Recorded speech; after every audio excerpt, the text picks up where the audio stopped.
the life finder keeps Maev up. It was going to be a close thing. And healing, what? Get out of, no! No! Triple stun again.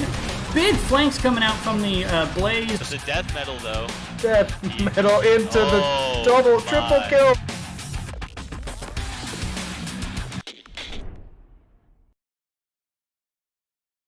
Welcome to the stream, everybody. Oh man, I have bedhead areas here, but let's just make it crazy. Anyways, welcome to the stream. We're going to be doing some replay casts today, see if we can get through them pretty quickly. I had a suggestion from someone actually yesterday saying that perhaps if casters took a slower pace through the matches to kind of get all the details out, it could be actually quite valuable for a lot of people. And I don't disagree with them at all. I think there's a lot of replay tools that are here and that they can be utilized. Of course, the big concern for any caster is, am I overreaching? You know what I mean? Do you guys really care about a coaching session for some random caster? You know, you might or might not. But I think in the future here, if I find a good replay class, I might bring in the said suggestee of this idea in to do a co-cast with me. Get off of my cookie. Anyways, to come in and do the co-cast, and then we can, you know, take our time. And having somebody there that, one, I respect a heck of a lot more knowledge and understanding of the game and how to teach it to people would really help out. You know, and I might have a couple tidbits I could throw in there that some people might find relevant. But anyways, without further ado, we can't do that today as I picked up 4 replay casts and have a match to cast at 6 my time, 5 p.m. PST. We got to kind of burn through these. Good thing about... Oh my god, cats. Stop it. Popping back in for the replay casts, they can be done pretty quickly. However, I am falling. I was a little bit behind because I needed a snack. I was hungry. And so once I got in, I know which one we're on now. Then I can actually take a look to see at the hero's profile page, so I can get an idea of who did the map pick. And for the first game that we're going to be doing, and the first set is going to be Lurk Patrol versus Team Rainbow Strike Go, as my cats continue to try to eat my bagel.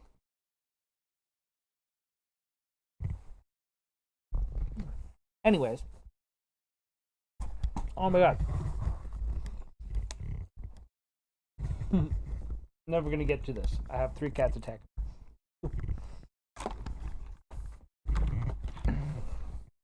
Which I do actually know right now. I'm going to update it into the thing. And then we can get...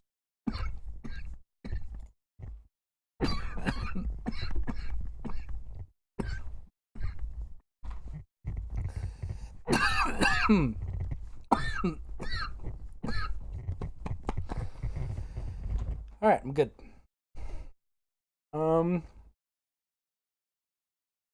I have to pop into the game to actually see who's on what side.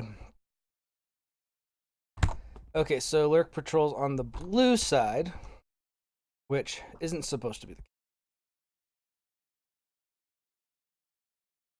case. Sync scores and swap. Okay. And of course, the names are on the wrong. At least the drop-down menus are working now. Yes, I'm running a little bit slower than I'd like to, but once we get into this, we'll just burn right through it. I'm pretty sure that the thing about replay casts is they go pretty quick. Once you kind of are running.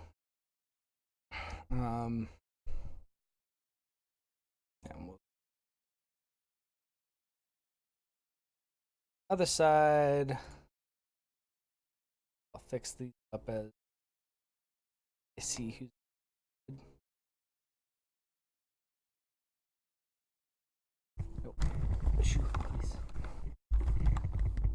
One more.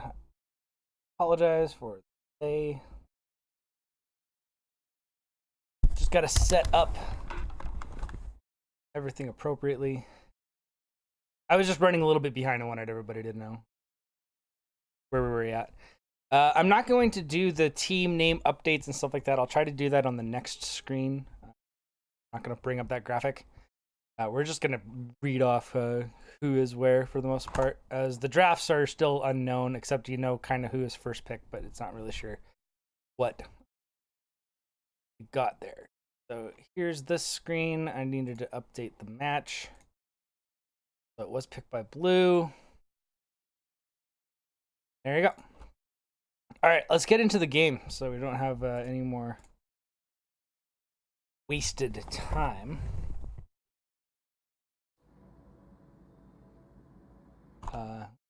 Working it? Perfect. So, as I said, we're just going to start the match off simple with each team kind of listed here. We have Kael'thas, Greymane, Lucio, Blaze, Johanna. Gunny's playing Kael'thas. Radic on the Greymane. Lucio on the is being played by Ektar. Blaze being played by High Def, and Ace playing Johanna. And let me just adjust that one thing and just have the right. And then on the red side, we have Team Rainbow Strike go. Kingleberry on Thrall, McLoser playing Raynor, Sudden Bears on Jaina, Silver playing Stitches, and Howlin' Knight on the main.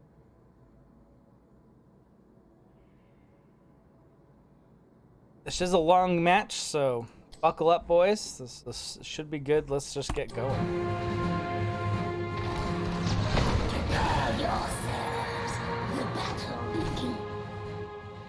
Make sure that I have appropriate.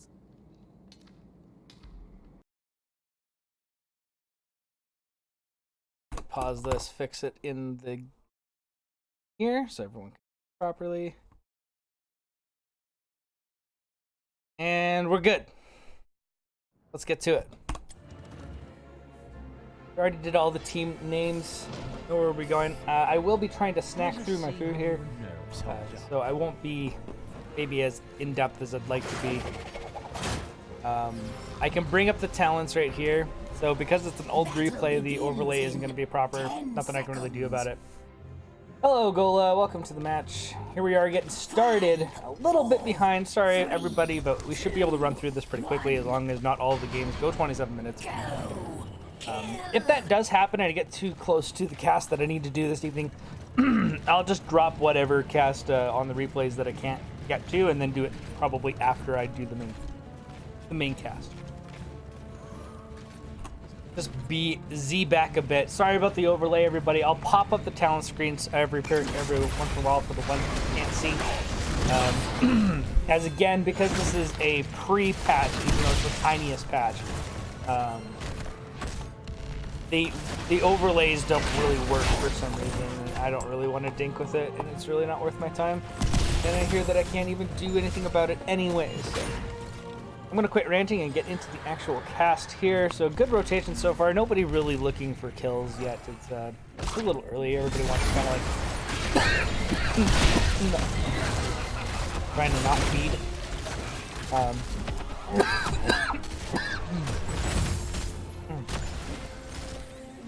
I do think that being aggressive early can be really good and usually sets you aside.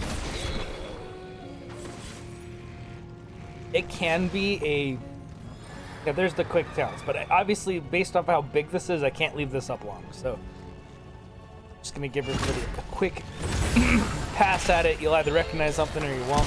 The only oddities that I can see here kind of is Neural Stim Pack and Perfect Aim. You know, I think Greymane should be more viable in the meta, but is also a risky pick in certain situations. And I think increasing the uptime of that used to be engagement though coming in on Stitches, and the Leap of Faith wasn't far back, so it's kind of interesting to see if he'll actually make it out. He dropped really low there. Tap gonna help kind of bring it back to him back up to full, but it's gonna take a while, and he's not even gonna get him to full. It'll get him to half. Stitches is a beefy boy. He has a lot of friggin' hit points, so it's kind of hard to heal that stuff up, even with a well tap. Most people well tap at this range, and that was such a good root by Kingleberry there. High Def was looking for that stun, and had he landed, that was pretty much a dead thrall, but that root was so well timed, it made sure that it did not hit him, and he's just like, alright, I'm gonna walk away. Now, the cool thing is that Blaze could have gone for the unstoppable talent. So, you know, good hook on the Ektar over the wall by Silver. And in that instance, once he has the 15, which isn't hard to get on Timothy Spider Queen, you can even pop up into mid, just call your team to save the orbs.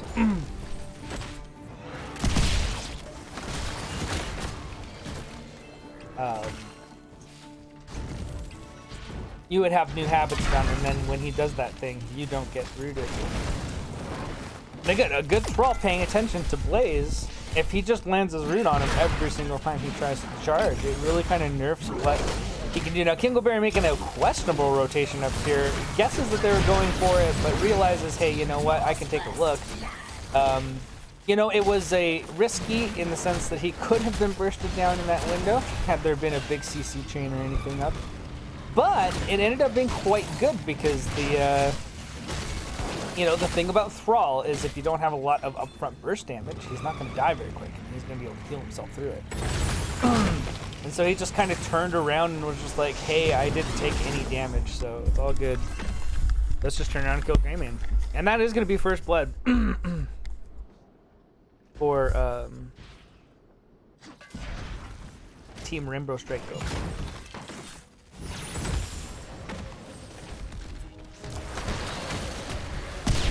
Sorry about the wall of text, everybody.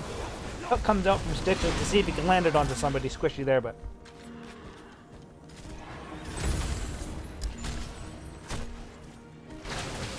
as is tradition with Stitches. Good root. Thrall actually moved in there. We probably could have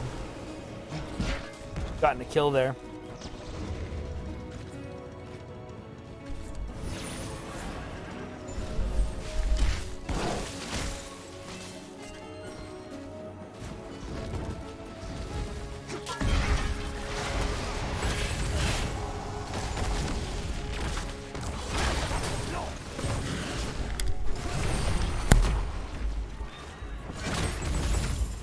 Well, thanks for letting me know.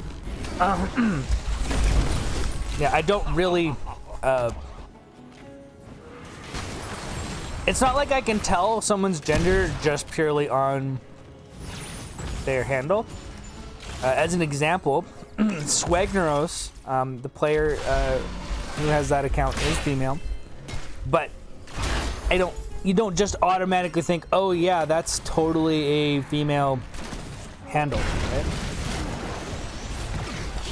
It's not always obvious. High Def, I didn't know personally.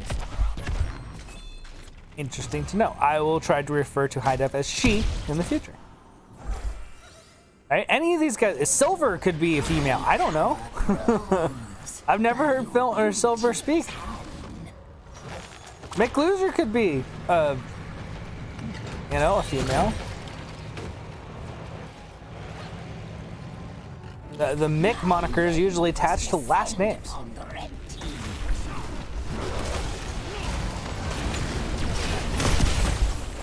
So we do get first turn in for Lurk.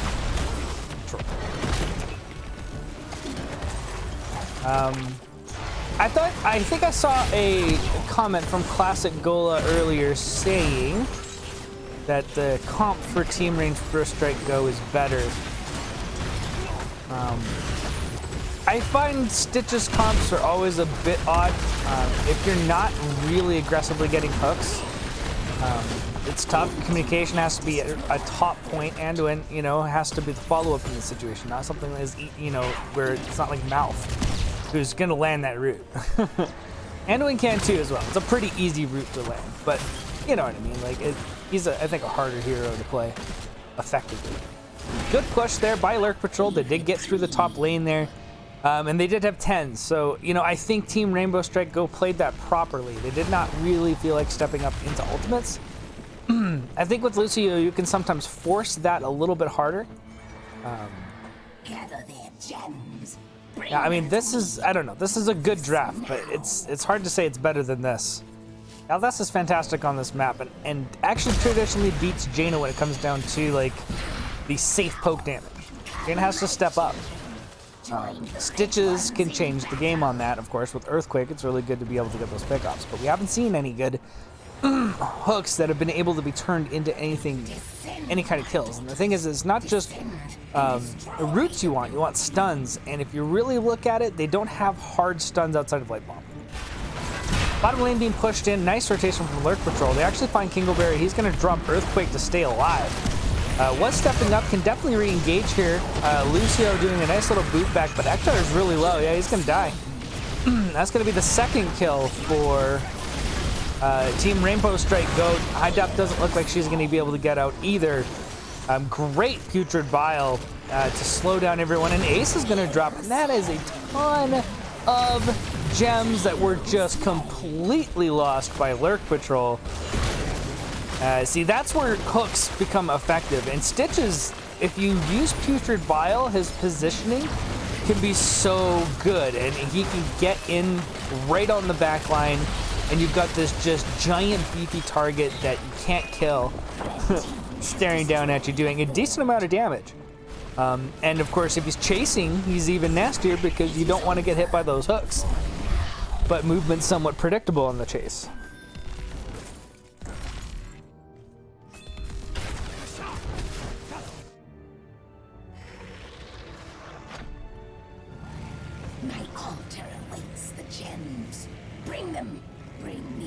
I think the biggest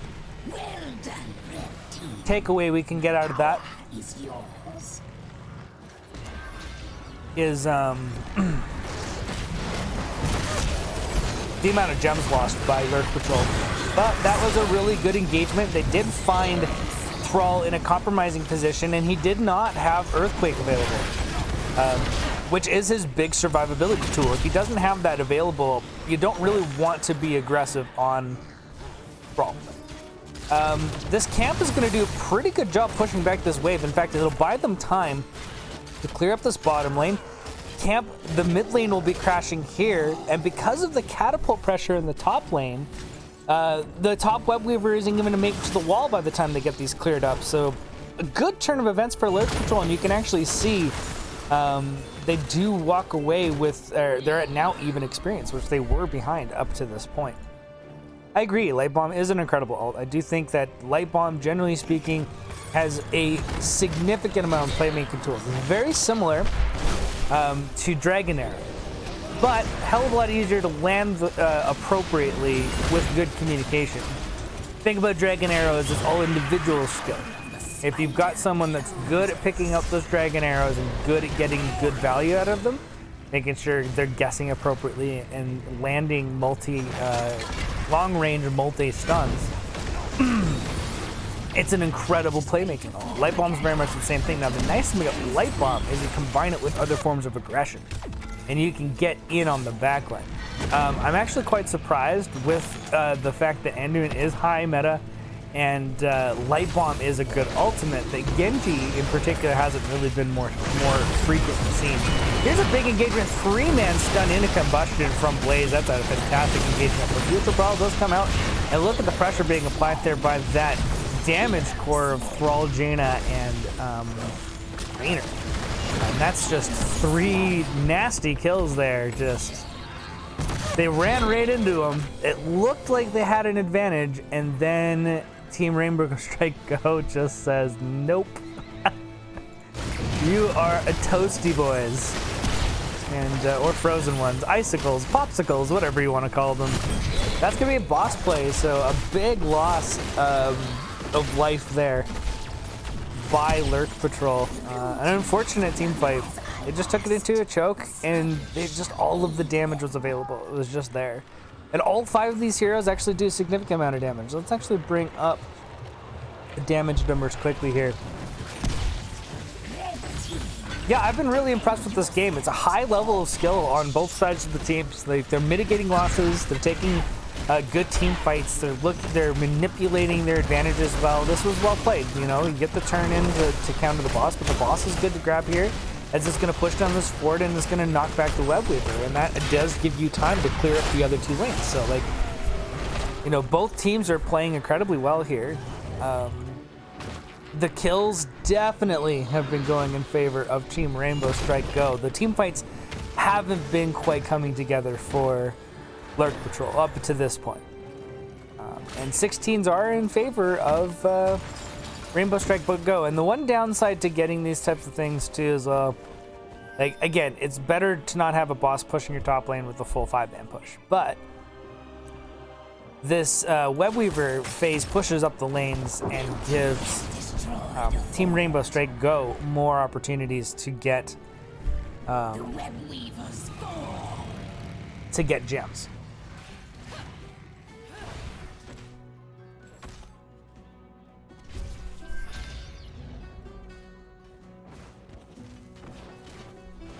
Nexus, destroy them. Deliver the gems of power to my orator.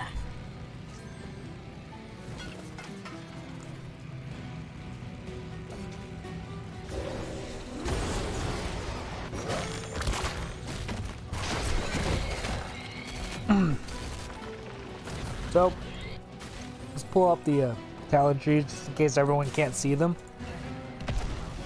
16s were grabbed first by Team Rainbow Strike Go, but they aren't so far ahead that it really mattered. And with their lanes pushed up, they still had to clean them out, which means they were not able to take advantage on the map.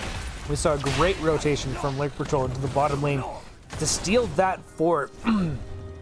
And Team Rainbow Strike Go wasn't ready to take advantage of that. They were very close to 16s. I mean, you take that initiation if you find it, especially if you've been successful in the team fight so far. A great fishing hook coming through to see if you can grab somebody, and it was a close thing. Both, I think it was Lucio and Blaze could have been grabbed by that hook, and lucky for them, they did not get.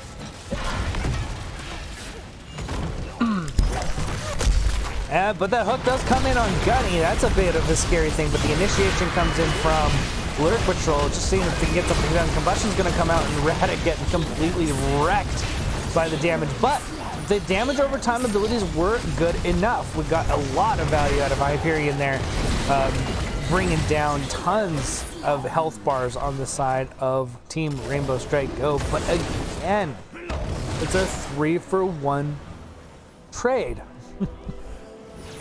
These team fights have just not been going well You have done well. for Lurk Patrol.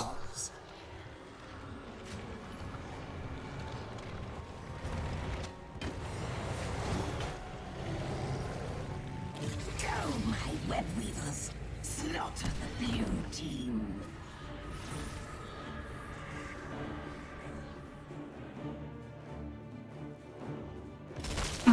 I'm going to point out that we are seeing something pretty cool here.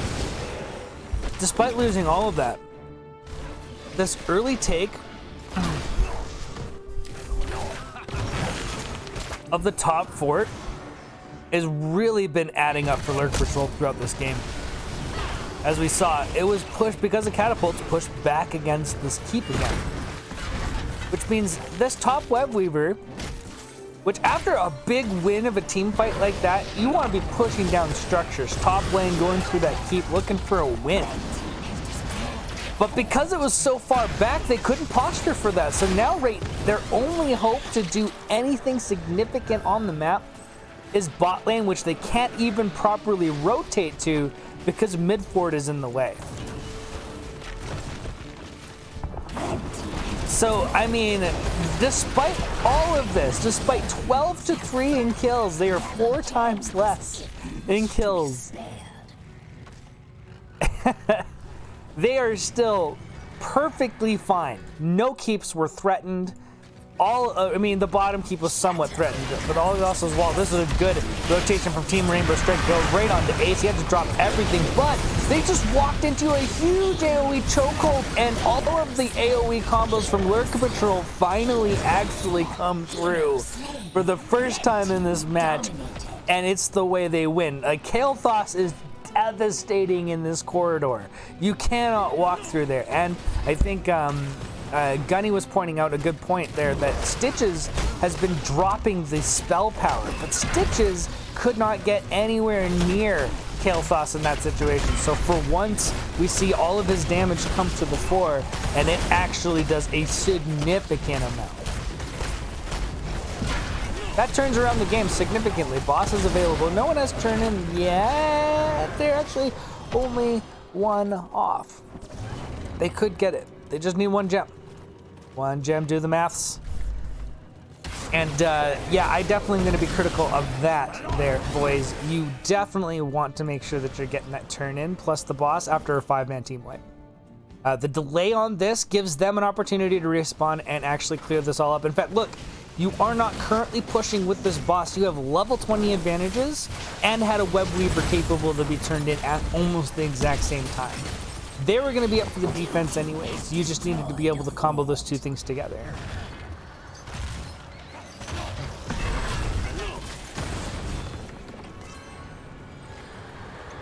I think taking the fight in this corridor on their aggression is 100% the right call. No doubt about it. Run, red team. But definitely Lurk Patrol, I felt misplayed that really hard. This should have been end game with that boss and Web Weaver combo, and now they have level 20s and are able to full defend this if they so want. They can lose all the keeps. These keeps are going to keep these Web Weavers from pushing in, so you have to win on top Web Weavers alone. That is not an easy task. Yeah, in fact, you guys are uncertain. Look, Lurk Patrol is unwilling to fully commit to this because it is only a Web Weaver. This is really good, though. That hook actually gave a nice initiation, but look at the counter damage back. I mean, we did get great combustion value out of there, killing the Stitches, but Ace took so much damage. If not for Indestructible, that would have been a kill. And now, and they do get the kill anyways. Indestructible comes off, the shield drops, and that's a pickoff. And here's the mid lane pushing in really hard here, but it's going to get cleared up. There's no way you guys take a second keep here without perhaps without aggressing and finding a pick, which you can do with Blaze, 100%. This is definitely in your favor, but they got a nice free cleanup, so they're going to come down here into the bottom lane. But this is never going to push up past this point. In fact, they over-rotated, and this is the only reason you're going to be able to pick off this keep. They only needed to send one down. They misplayed that really hard. But, look. Destroy their constructs. Reclaim the gems of my power. Show no mercy.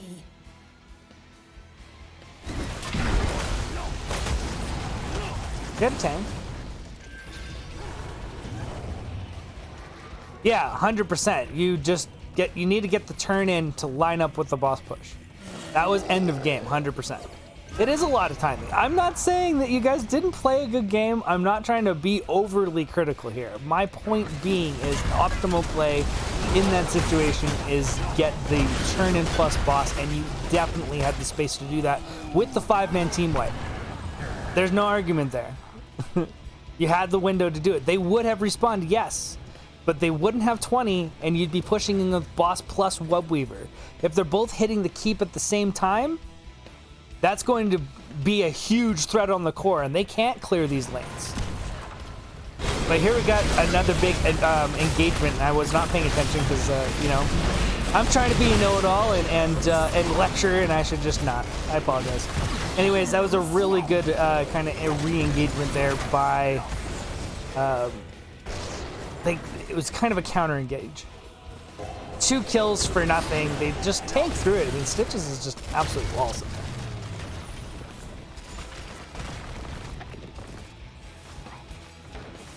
Yeah, with 5 down, you can get the boss, step off of it, get the turn in sorted out, and then step onto it and push in. Yes, they come up as 5 to defend, but no 20s, boss, Web Weaver pushing top lane is almost 100% a victory. And you guys were all up. You had Johanna, Blaze, everybody was there. Totally could have won them, no doubt. I'm just pointing it out. That's the only thing I'm doing.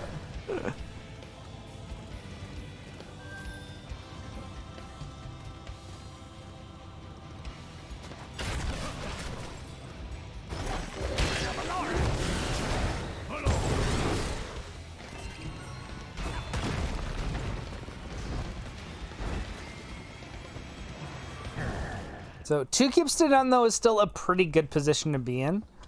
There are no objectives available on the map. Flat out, neither team can turn in. Boss is down for another... Oh, it's up. Okay, so, but again, this is risky. Level 20 fights 5-on-5 under a boss pit is generally disadvantaged for anyone that starts the boss. So no one's going to really want to posture that without finding a pick or a fight somewhere else. And so far, again, these random fights in corridors, for the most part, haven't been working out.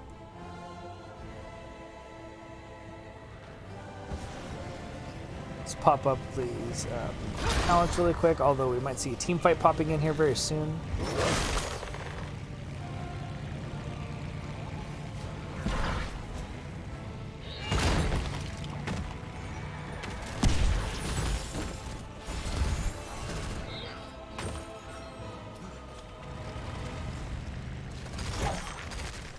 Just a lot of posturing.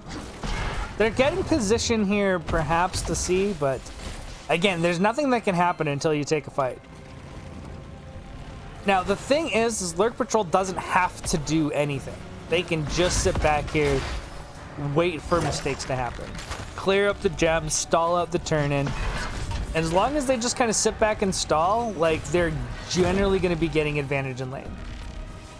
We can see it right here. Team Rainbow Strike Go has no choice but to try to rotate into this position to start clearing this up, because now they have 2 catapults already mounting up in the top lane. So they're going to clear that. And now you again, Lurk Patrol again has positional advantage here.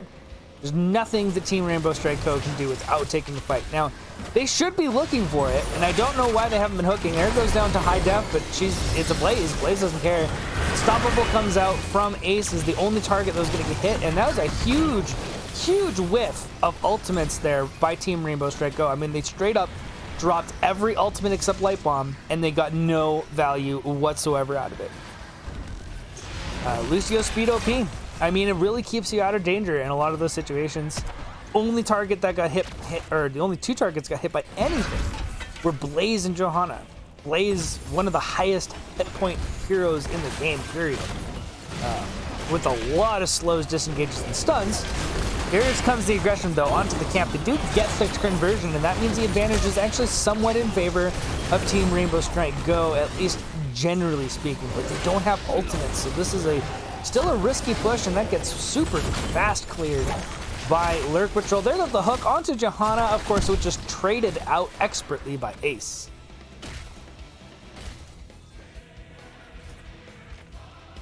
Bottom keep is down. Mid and top keeps are down. This is a rough spot for Team Rainbow Strike Go. They absolutely have to find a kill right now. They don't have time to waste. They've got catapults pushing up on the top and bottom lane. Here comes the initiation. They do finally find the fight. There goes Ring of Frost onto 2 targets, but it's not going to actually convert into anything big. And it was the combustion plus all the extra damage coming in from Radical Gunny that actually converts the first 2 kills. Rainer and Thrall are gone. The core is finished, and that's going to be GG. Lurk Patrol are going to march to victory. They did find the fight, the late game fight they needed to get the kill. They need to kill Anduin here because they're still behind in 2 kills on this map. There's no way they can end with that being the case, so at least now they're only down 2.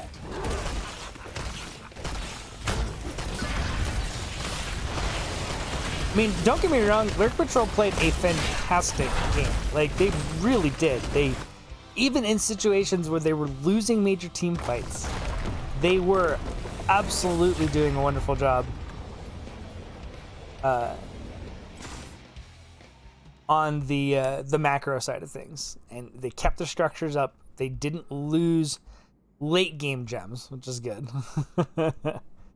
So I am happy that is the case that they came across. I just think you could have ended the game earlier. That's all it really comes down to.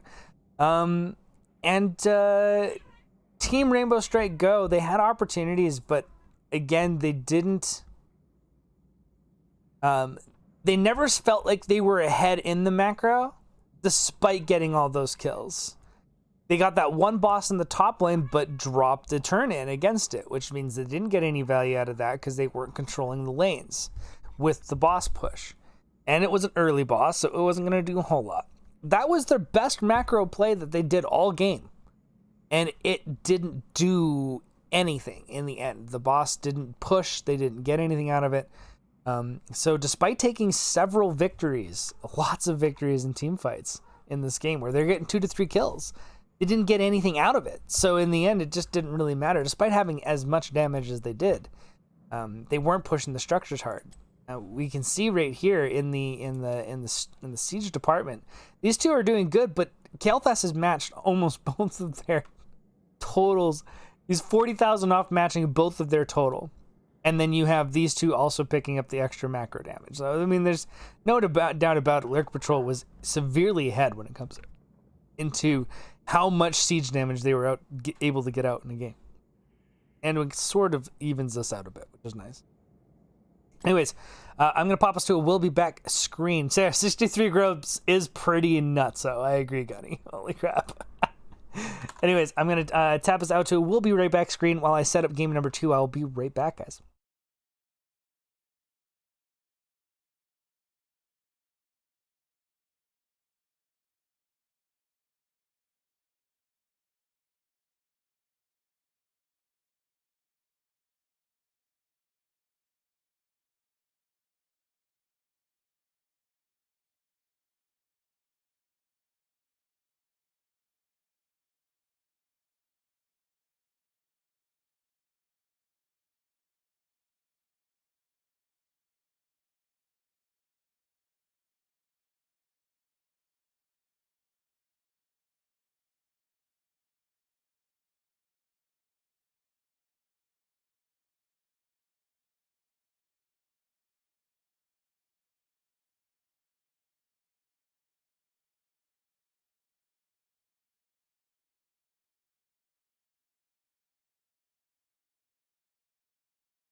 Welcome back, everybody, to game number 2 between Lurk Patrol and Team Rainbow Strike Go. It was a really good back and forth matchup. I do think Lurk Patrol was surprisingly ahead in a lot of that matchup, despite losing so many team fights and even some big gem counts. But again, that's the thing about wave clear heroes like Kael'thas. They do a really good job in making sure that doesn't pressure too hard against them. And Greymann's great. He's got the camp clear. He's got his own version. His wave clear isn't terrible actually. With the cocktail build is fine actually when you get it going. So although it wasn't, I don't think it was full cocktail build. I think it was just a little odd. Not that it didn't work. It obviously worked. Again, my opinions don't matter much. Take them as you will. That's why, like, when I want to do like the more in-depth ones, I'm planning on bringing someone like Josh Sullivan into to do it. Jay Silva's he's significantly better at probably explaining and educating people on certain plays that could and would be made. Yeah, so I think that'll be an interesting experience and something that I think could be pretty cool. Do kind of like a cast/coaching session. I don't know. But I don't want to do it alone because, what the hell? Who gives a damn what I think? Anyways, as we have it, next match is going to go to Infernal Shrines, and this was also a Lurk Patrol map pick. So there you go. And we'll be just getting right into the draft, or into the match here.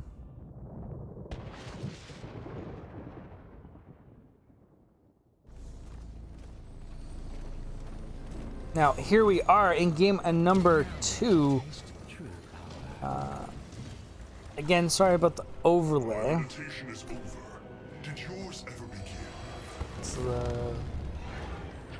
On the blue side, we have Lurk Patrol looking for the 2-0 domination. Gunning on the Kael'thas, Radic playing Falstad, Ektor on Liana, Ace playing ETC, and Harnock subbing in for High Death, playing the Artanis.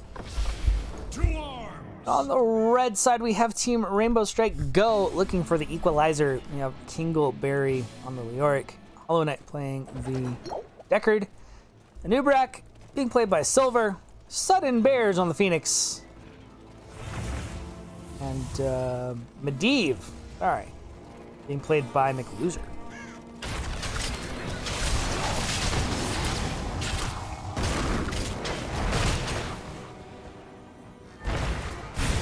So Artanis, interesting pickup. I like it though. I think on this map it's actually good. All the Diablo maps, he's actually great. Of all 2, obviously. Yeah, Amateur Opponent is good. It's good on the camps. It's good on clearing the shrine. And it's good into mage comps, which of course Medivh completely qualifies as. He's a support mage, but he's a mage nonetheless. And swaps actually are pretty good into Phoenix, although I don't think you'd want to do that swap. There's no way Artanis is going to survive a Leoric Phoenix Assault in the middle, standing behind them. Definitely not going to work. Especially not till later, at least. His dueling capability is fantastic, though. But Artanis is an interesting pick. It is not common in any division. And that's not to say it's not good, just not common.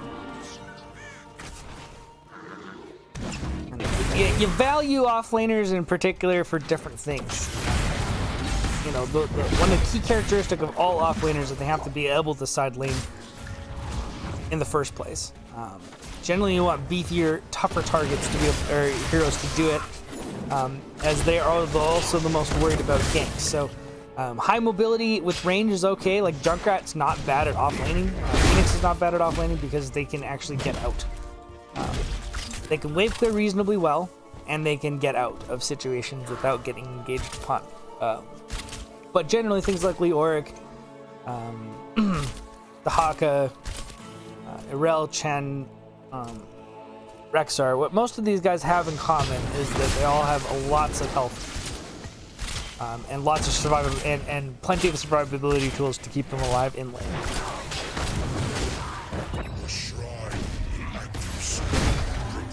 So that's generally what you need to do, is survive and soak experience. I love the offlane role. I think it's really cool.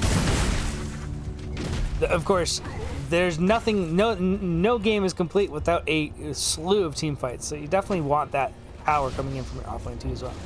Either additional CC, good backlane harassment. Generally, you want the extra CC. Anything that displaces, stuns, slows, and then deals a reasonable amount of damage, enough to make heroes kind of want to kill you. Lurk, like, he's great with the Entomb, and he can definitely pin in a single target and make it tough for them to kill. You know, at melee range, he doesn't lose that bad of trades. Like, he's actually pretty good. He's got to get them into those situations. Artanis is all about the shield generation, but his damage output is respectable. It's something you have to absolutely watch out for. And here we go into the first team fight on the first shrine of the game. We're taking significantly from Lurk Patrol on this, though, of course, is Kel'Thas is able to get a ton of value, and as I said before, amateur opponent cannot actually underestimate it. You're going to see any engagement come out. There goes Silver trying to dive in, but it's actually Nubarak that's going to get picked off here, and that's going to be first blood going inside of Lurk Patrol. I mean, generally speaking, I really like their draft. The issue I have with Team Rainbow Strike Go's draft at this moment really chalks up to something as simple as Phoenix. This is my problem. I love Phoenix. I think he's a great hero. But as your sole damage dealer, yeah, I'm not convinced. You give me a Vala, you give me a Greymane, you give me something that can dish fast, even a Lumi, you know, something that can damage some air people quickly in a very short period of time that guarantees kills, has like that built-in kit. I think is good. I think Phoenix though, and that's another dead Uberak, and that's a problem too as well, as he's getting CC'd really well by Ace and Nectar here, and Gunning for that matter with those follow-up stuns. Only one on Unstoppable, and he can only go one direction with it. And we've been seeing Anubrak burning that burrow charge into teams without good follow-up because they don't have good follow-up. Flat out, Medivh has to get all of his like stacks up, and he has to be the one taking the brunt of the burst damage responsibility. And that's super hard to do. I don't think there's anything simple about that. Playing Medivh in general is not easy, let alone being responsible for your team's like burst damage as a Medivh is like, So if he can get things stacked up, he absolutely can. There's no doubt about it. There goes the engagement with Ace onto Howlin' Knight, as he was too out, a little bit far out there. They pushed the wave in enough to be able to distract their tower shots from hitting Ace as he went in. They did get a good engagement onto Deckard. Deckard is another one of those healing supports that take forever to kill unless you get good CC chains into burst damage. And the burst damage is a bit hard to land, I think, on the side of Lurk Patrol. I don't think it's super easy. Their sustained damage is much better with Kel'Thas Falstad for sure. But a good coordination between like a gravity lapse and a boomerang, plus the the general burst combo that you get from the Flame Strike Living Bomb can be enough to kill any of these targets, but if it's not all there at the right appropriate time, their ability to burst targets down is still somewhat limited. Now, Pyroblast can change that, and we'll see, but the problem with Pyroblast is the windup. The windup is very long. Pyroblasts are best cast from a bush. Like, they're way more effective against targets that can't see them coming or can't anticipate the cast time. Sometimes it's just going to do so much damage that there's nothing you can do, but that's more on the other player's side, allowing themselves to get bursted down too early in the fight, those kinds of things where Pyroblast can get its advantage as well. But generally, you're not going to have that opportunity without doing damage first. Yeah, Decker Kane, the thing about Decker is he just doesn't die. Like, he just flat out doesn't die.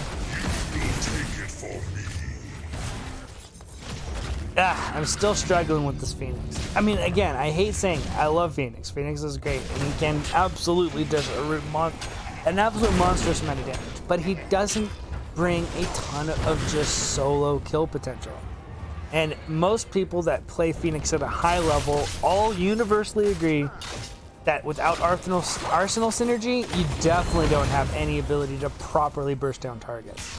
But most Phoenix players I see don't play Arsenal synergy because they don't get the value out of it. They don't know how to get the exchange. I mean, I get it. It's not easy. I actually don't play Phoenix because I can't do it. It's not because I can't mechanically do it, it's because my ping's too high. Anyways, we see the engagement coming in, and there was a nice combo. Like, it came in from an entomb into the purification zone, or the final crackdown. Oh, and there comes the re-engagement. Nice. What the hell is it called? Suppression pulse. Jesus Christ. Anyways, so the suppression pulse comes through, stops any extra damage coming out. They do find the pick. That's another kill. Or is it a kill? I don't know if it's a kill. They had to back up. Now, Decker Kane is in big trouble. He portaled in and got knocked away by the ETC. Couldn't drop the stay a while and listen before he died. Stage dive comes through to add a little bit of pressure on the Sudden Bears, who is also going to get picked apart. And now, Team Rainbow Strike Go is just a terrible situation. Oh, no, I agree 100% with you, Gunny. I would not go Pyroblast into Medivh. That's flat up just dumb. I agree 100%. You know, and a lot of these targets can live through it anyways. Like, Decker Kane makes it difficult. You've got shields from Phoenix. You've got Nubrak spell armor. You've got Protect comes out from Medivh at any time. And Lurk can just live through it with Aussies. Like, there's no way Pyroblast is the right call here. It's just so bad. I was just stating that you don't get good directed burst damage without Pyroblast from Kael'thas, but you still get fantastic sustain damage.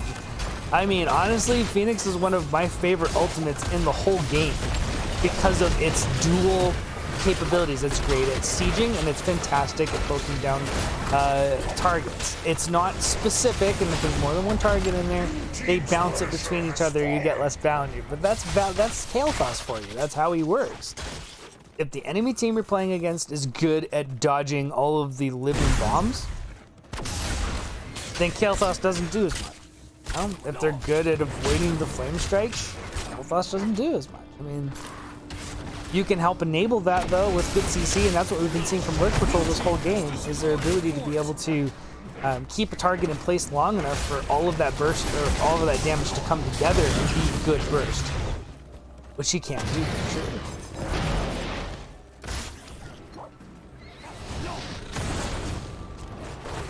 Pyroblast just enables Kael'thas to have a directed burst. Like, this ability gets this much burst every single time it goes off. Whereas with the rest of his abilities, it's very much about how he combos. And if it doesn't all pop at the same time, it's not bursting, it's sustained. Or relatively at the same time, within a second of each other.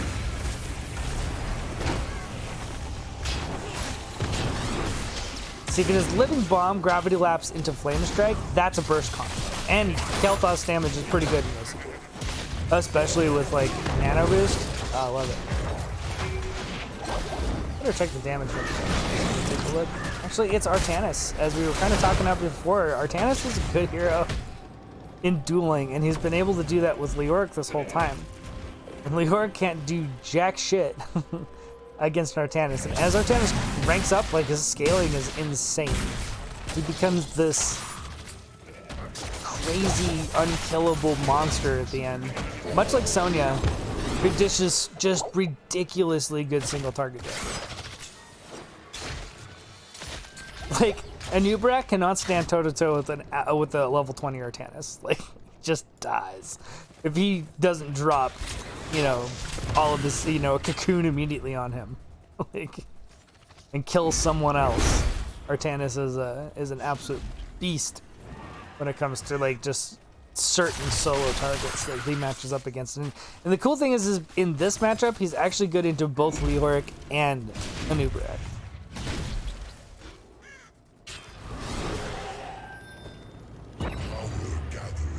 So a little bit of macro, just and I've been seeing this from Lurk Patrol in both games. Very aware of enemy team positioning rotations, even without like vision talents, you know. And Bidif saw this whole rotation, but because they had 16s, because they've been macroing so well up to now, 4 kills to none. That's not a huge amount of kills, but the value that you get out of those wins, those little skirmishes, those single picks.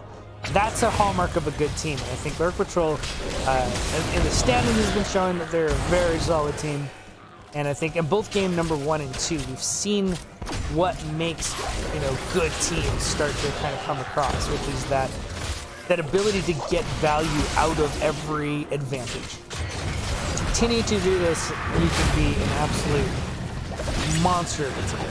Team Rainbow Strike though has been doing well. Like, this is a good Leyline Seal combo, but look at Silver, he's so low. Gust comes out, keeps the that was such a good Gust. Oh man. But Kael'thas is in not a great spot here. If the burst comes out appropriately, he should die. No. The shield did insane work. How many before? Never mind. I didn't realize Gunny had the 47 fucking globes. That's someone that understands his hero really well. Yeah, what people forget. It's not just about getting the early quest reward. If you can pick up 50 fucking globes by 15 minutes into the game, things that should kill Kael'thas do not kill Kael'thas. He didn't even take damage. He blocked out all of the burst, and this is the problem I've had with the comp on the side of Team Rainbow Strike Go up to this point. The quote-unquote burst. And just shrugged it and didn't even take a damage. Like, oh, 1 heal from Anna. Okay, that's good. I'm topped off. They just totally went for a cocoon combo into like a kill, but it didn't do jack shit. Stage trap being... No, he went onto his guy now. Nice swap onto Anub'arak. He ends his dive out way too early. Great Leyline Seal to help the disengage happen. But again, this Gust is really good. I'm actually going to note this for later. Into Medivh comps, just take fucking Gust. They can't do anything. Leyline comes out, you just Gust them away. So well used in this game. And that's going to be game number 2. I don't think there's really anything they've got left in the tank. Leyline's down. We do get a big stay a while and listen. They are going to get a kill on Medivh though, so yeah. How did Medivh die? Gunny, you're great, KT. Yeah, I was really impressed with the amount of stacks you got there. 53 by the end of a 15-minute game is a nutso. I like this talent build, generally speaking. Like, the mana refund means it's always up, and the range increase means you can get those extra picks from long range. If you're gonna go, like, I like Q talents. This is where his burst comes from.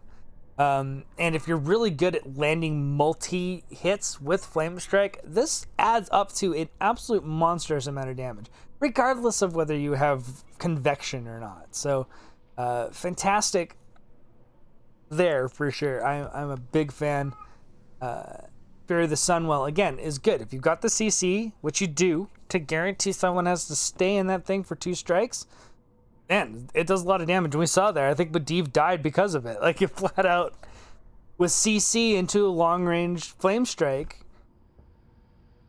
You know, it does a lot. You know, especially the Phoenix, like I said, right on top of that with the extra bit of damage. It's a lot of damage. It's good. I'm curious if the spell power increase at 4 actually would make this build better. But I think it's an interesting...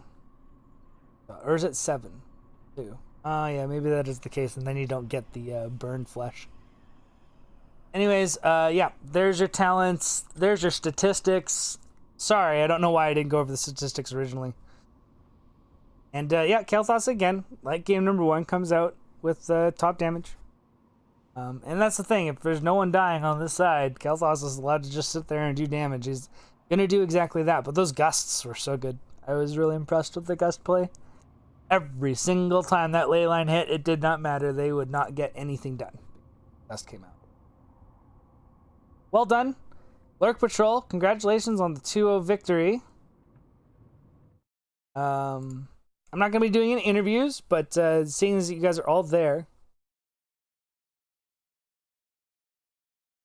Oh, it's level 1, and you have to give up shield for that. Okay, I'm sorry. It's been a while. I am not the mage player on my team, unfortunately. As much as I love Kael'thas, but it's been absolutely a long time before I don't remember all of the things. I mean, I think the spell power is maybe good if you know that you're not going to get, like, ever attacked. And considering how well they kept them alive, I mean, did you really need it? Yeah, I think Radic Gust was absolutely insane. It was good across the board. There was no doubt about that in my mind. So that's going to be game number 2, going to Lurk Patrol on their map pick of choice. Congratulations, guys. I'm going to be moving on to... Yeah, well, that's great, and that's what good scouting does for you, especially.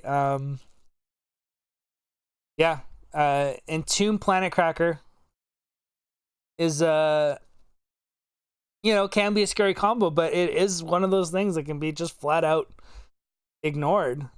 Like, what do you care? If they had a follow-up stun after the ley line, like APOC, that could have been a problem. But they didn't, you know. What did they even take for a tank? Nubarak. You know what? I would have almost liked Diablo better, just for that synergy, that combo. Diablo could have actually been an issue, but maybe you guys banned it out. I don't know. Yeah, no problem. I'm happy to do it, and I've got to move on to the next one. So thank you, everybody that did show up too. If you're wanting to watch some more Heroes of the Storm, please stick around. We have Annie Oakley versus Pidge's Stitches up next, so we're going to bring that up right away. I'm not going to be delaying very long here, so I'm just going to pop onto the We'll Be Back screen, and then I'll bring up the NGS opener again when I got everything sorted out, and then we're just going to dive into Annie Oakley versus Pigeon Stitches. Please stick around.